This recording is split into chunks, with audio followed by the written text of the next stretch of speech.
So I've decided to write a book about my life, and I wanted to read it to you guys to see if you guys like it, and maybe if I could get some help getting it published.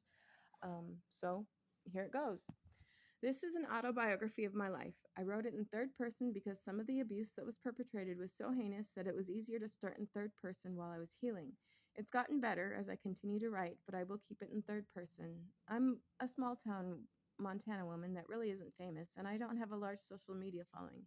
It brings to light how I got onto the CPS's radar, how much they failed my family as a child, and how much they, the family courts, and the police failed my own children. It was so bad it spread out to other children in the community. There was no justice for what was done. So I plan on telling my side of the story, a forgotten child looking at the whole disaster from the inside out.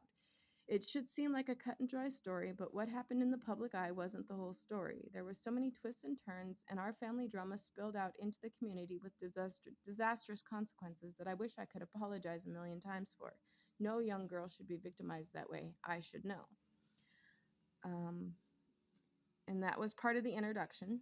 I'm going to go ahead and start the regular story.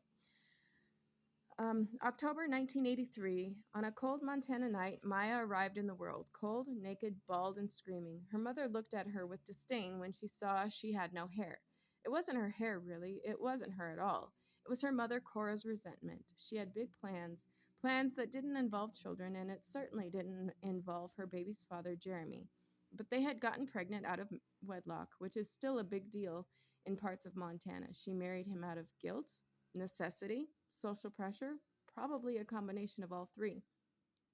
They were only married a year, and it was rocky and chaotic. Cora's natural narcissism and Jeremy's severe mental illness, violent and suicidal tendencies, on top of a colicky baby, was a recipe for disaster.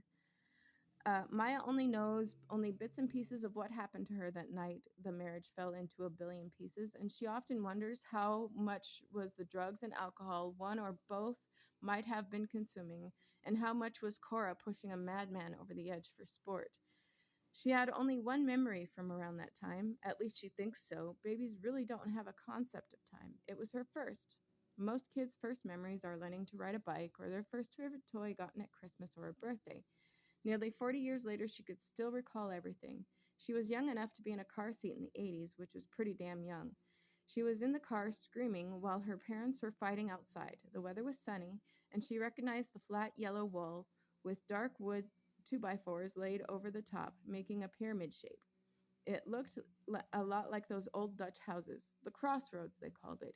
It was a well-known Greasy Spoon diner slash truck stop that the family frequented until it turned into a casino and later closed around 2000. Jeremy never talked about it, but the day Cora told Maya what her version of the events were, it was only because she had begged Cora to let her call her father. Cora started, "Do you know what happened the night I left your dad? He was either drunk or high, and he threw a hot pan of steak and mushrooms at both of us. I left, and he never tried to keep contact with you." She then paused for dramatic effect. "If he wanted to call you, he would. He knows our number. It's been the same for years." To a child's mind, that sounded awful, and before she understood her mother's manipulative and vindictive control, it sounded reasonable for Cora to leave. But deep down, she knew her mother was lying about something. Not a solid, concrete knowing, just a little ghost of a whisper saying there was more going on here. It was so quiet and unassuming that if you weren't paying attention, you would miss it.